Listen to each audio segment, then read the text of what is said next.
Oled sa mõtelnud, mis see erinevus on motivatsioonil ja inspiratsioonil? Ja kuidas see kajastub sinu juhi rollis? Kas oled oma meeskonnale juhi eest, kaastöötajatele liidri eest või pelgalt alluvatele ülemuse eest? Iga organisatsioon loob väärtust. Seda ei tee masinad või seadmed, seda teevad inimesed.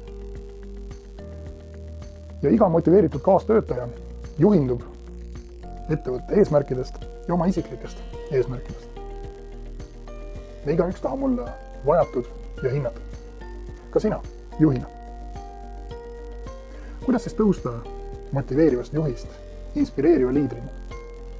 Ja mida see juurde annab? Me kõik juhime kedagi või midagi. Alustame kas või iseendast. Pole palju vahet, kas oled alustav juht oma esimeses juhi rollis või juba kogenud ja enesekindel juht.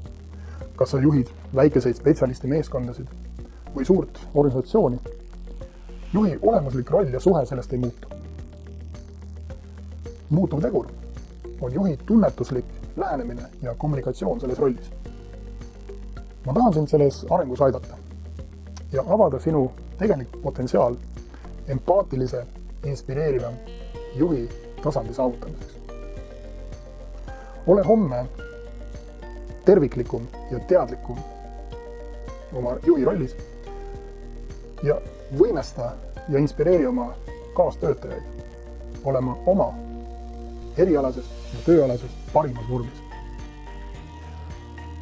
Et siis lähme koos ja muudame maailma.